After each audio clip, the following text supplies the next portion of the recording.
Mesdames, Mesdemoiselles et Messieurs, bonjour. Encore une fois, merci d'être là dans l'émission Paul Théa Show que nous allons présenter à la télé SPNN à Saint-Paul et surtout sur le net et sur Théa Télévision. J'ai le plaisir de recevoir un collègue de la Guinée, un grand journaliste qui fait de la radio, qui se bat, et c'est un grand plaisir de l'avoir ici. Alors, son nom, c'est Caleb Collier. Caleb, bonjour. Bonjour Paul. Voilà. Alors, c'est vraiment un grand plaisir de vous avoir. On va parler de la Guinée, parce que vous avez la radio à Conakry. Alors, d'abord, quel type d'émission vous présentez et quelles sont les difficultés que vous avez pour tenir une radio à Conakry? Merci Paul. D'ailleurs, le plaisir est partagé, d'autant plus que c'est toujours un plaisir quand on rencontre des confrères qui sont en train de fournir beaucoup d'efforts pour la valorisation de notre noble métier. Pour répondre à votre question, il vous souviendra que pour qu'il y ait la liberté d'expression ou la libéralisation des ondes dans notre pays, il a fallu batailler fort. Aujourd'hui, c'est vrai qu'il y a un semblant de liberté dans notre pays parce que les journalistes aussi ne se laissent pas faire. Nous sommes engagés dans une bataille de démocratisation qui tarde à venir dans notre pays, mais cela ne va pas nous décourager. Le vrai problème auquel aujourd'hui nous sommes confrontés, c'est le manque d'assistance des autorités. Quand vous regardez autour de nous, dans tous les autres pays limitrophes, vous vous rendrez compte qu'au Sénégal, au Mali, comme des pays qui viennent même de sortir des guerres, la Sierra Leone, la subvention que l'État accorde à la presse dépasse de 3 milliards des francs CFA, celles que les autorités guinéennes actuelles accordent à notre presse. Ça ne nous décourage pas. Mais il faut retenir qu'au-delà de ce manque d'assistance des autorités guinéennes, que nous comprenons d'ailleurs parce que nous sommes dans un pays qui n'est pas encore bien démocratisé, où les autorités, comme dans beaucoup d'autres pays d'ailleurs, ne veulent pas que la presse soit effectivement libre. Donc nous avons d'autres problèmes. Ce sont des problèmes de formation auxquels aujourd'hui les journalistes guinéens sont confrontés. Nous essayons de faire beaucoup d'efforts en créant des associations qui organisent des sessions de formation subventionnées par-ci et là par les organisations, par les ONG ou des institutions internationales. Donc, quand vous posez la question par rapport à ces difficultés auxquelles nous sommes confrontés, je prendrai ces deux volets, le manque d'assistance des autorités, mais aussi le problème de formation accrue aujourd'hui au niveau de la presse guinéenne. D'accord, il y a ça. Il y a aussi autre difficulté. Parlons du matériel, parce que déjà, il faut que le matériel soit là, que la radio tourne. Il n'y a pas d'électricité. Comment vous faites? Justement, je n'ai fait qu'englober, parce que aujourd'hui en Guinée, quand on parle d'électricité, je croyais qu'on n'avait pas besoin de parler de ça. Nous sommes dans parce que c'est devenu une habitude pour nous. C'est pourquoi nous ne prenons même plus là comme des difficultés parce qu'il n'y a pas de courant. Même à la présidence, vous n'allez pas trouver de courant. Souvent, c'est un groupe qui est allumé. Donc, le problème d'électricité auquel nous sommes confrontés est vraiment majeur, c'est vrai. Parce que quand je prends l'exemple de ma radio Familia FM, qui est située dans un quartier populaire Koza, au grand carrefour de Koza, nous tournons de 6h à 0h. Nous ne pouvons même pas tourner 24 heures sur 24 parce qu'il y a des radios qui tournent comme ça, mais qui sont dans des zones où il y a un semblant d'électricité. Nous n'avons pas du tout, parce que depuis que la radio familiale s'est installée à Koza, nous avons fait l'abonnement, mais nous ne voyons jamais le courant, bien que des fois, les travailleurs des EDG viennent présenter des factures que nous n'avons même pas consommées. Donc, c'est un vrai problème. Nous utilisons 700 000 francs guinéens en carburant par jour. Vous voyez, ça, c'est un vrai problème auquel nous sommes confrontés. Le problème des matériels, vous savez, vous êtes ici en Occident, vous savez très bien qu'une radio, ce sont des matériels de dernière génération parce que nous sommes dans une démocratisation technologique qui est complètement effrénée. Donc, s'il faut suivre le rythme de ce développement technologique, dans notre pays, nous sommes encore à l'ère primaire parce que d'abord, vous êtes à l'ère du numérique ici. Chez nous, nous sommes encore dans une autre époque, mais même dans cette époque, nous n'arrivons pas à amortir le matériel.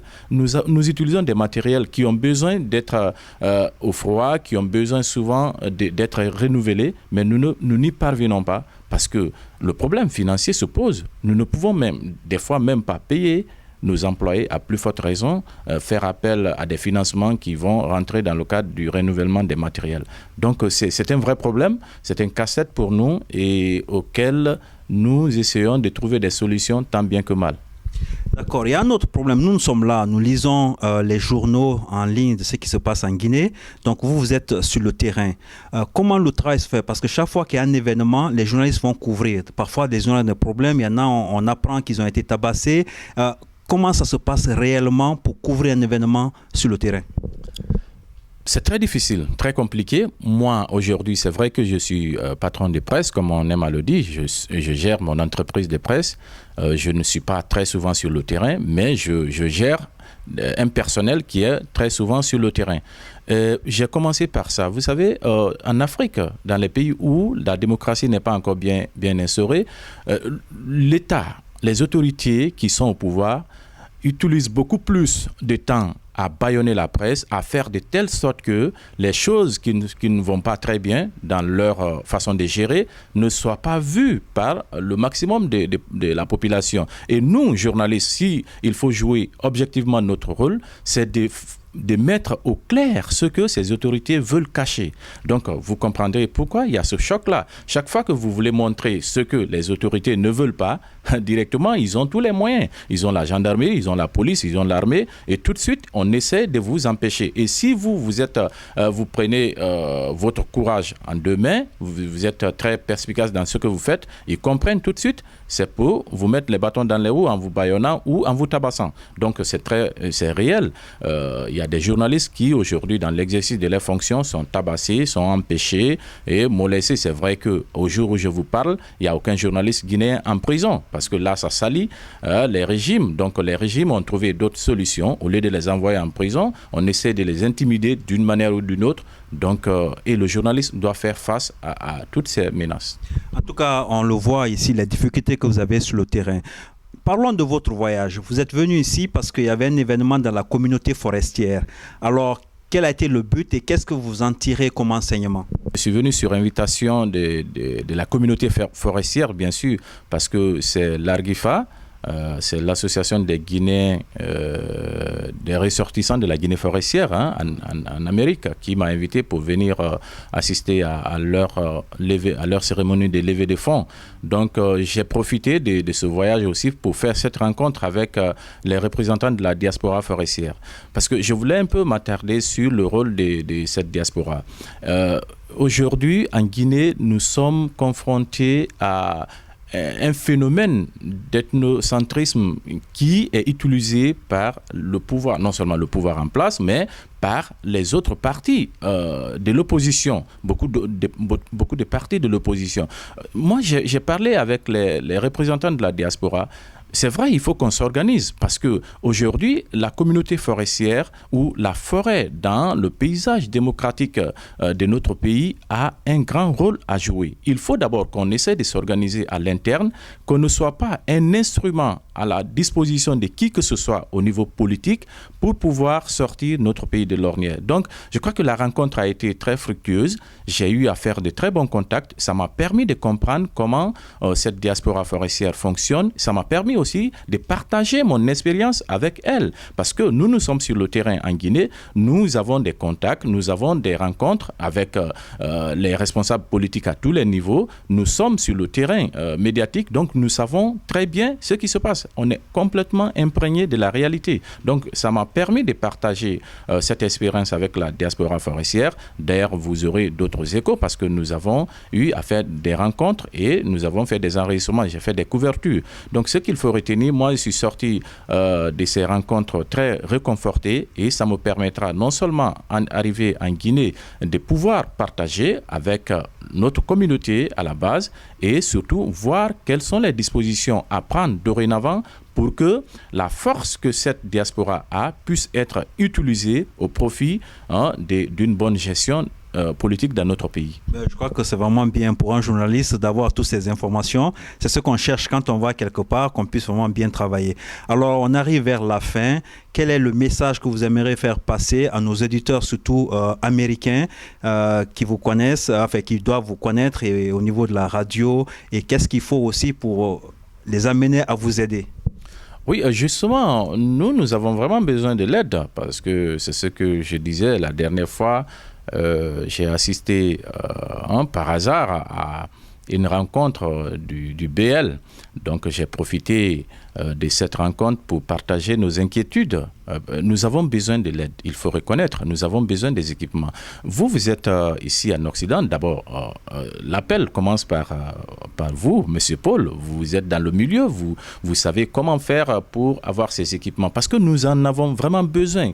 Ne pensez pas que nous vivons dans un pays qui, sur ce plan-là, est comparable au vôtre. Je prends maintenant comme si vous étiez d'ici. Donc, il faut qu'on essaye d'apporter l'aide sur le plan matériel à nos radios, à commencer par ma radio. La charité bien ordonnée commence toujours par soi-même.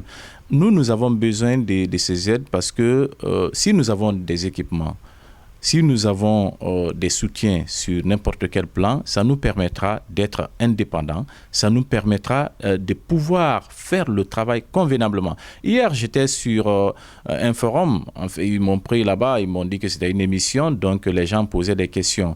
Et on m'a posé des questions par rapport à l'autonomie des journalistes, par rapport à l'indépendance. Mais aujourd'hui, ce qui fait qu'on reproche beaucoup de choses aux journalistes guinéens qui ne sont pas indépendants, c'est tout simplement parce qu'il y a un problème de moyens qui se pose à ces journalistes. Imaginez-vous qu'un journaliste qui travaille dans une station de radio et que ce journaliste ne soit pas payé.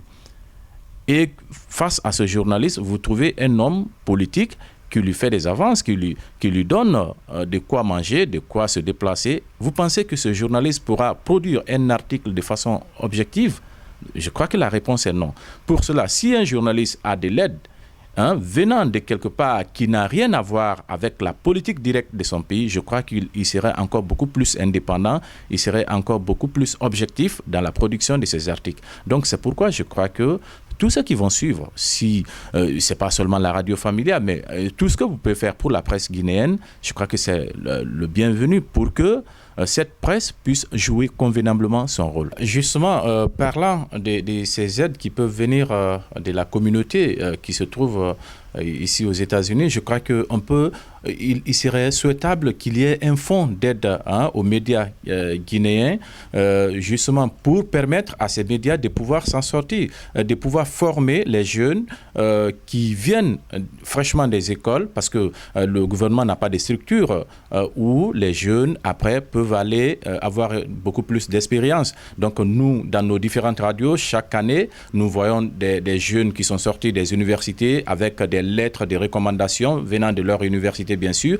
Donc, et nous leur donnons gratuitement ces formations. Et en contrepartie, nous ne recevons rien. Donc, nous ne demandons pas grand-chose, mais en même temps, il faudrait que dans cet effort de formation des jeunes, que nous bénéficions de quelque chose. Donc, s'il y avait ces fonds qui pouvaient venir en renfort aux efforts déjà fournis sur le terrain, je crois que ça serait très bien. Ça va faire que les journalistes guinéens, dans l'ensemble, pourront être indépendants et pourront mieux faire leur travail. Et les dérapages qui sont remarqués sur le terrain par les gens contre les journalistes ne seront plus d'actualité, parce que la formation serait là et que les journalistes, les médias qui sont dans les organisations que nous avons essayé de mettre en place seront indépendants. Donc moi, je voudrais que ça soit une idée que la communauté ici puisse réfléchir à propos pour qu'on puisse vraiment apporter cette aide à nos médias. En tout cas, j'espère que vous serez bien écoutés, j'espère que vous serez aidés, parce que c'est vraiment important pour notre pays. Alors, vous avez parlé tout à l'heure du BL, c'est le parti politique, le bloc libéral. Et puis, parlez de votre radio où on peut capter donc, les gens qui ne connaissent pas encore. Voilà, pour l'instant, on peut capter en Guinée, parce que nous étions bien sûr sur Internet. Nous n'y sommes plus. Ils sont juste pour l'instant en train de faire un nouveau site. Je crois que le nouveau site, comme le concepteur me le disait, c'est www.familiafmguinée.flash. Voilà, le nom de la radio. C'est Familia FM. Familia FM. Familia FM. Tout à fait, 105.3. Ok. En tout cas, merci beaucoup. Ça a été un plaisir de vous avoir ici dans cette émission. Le plaisir est partagé.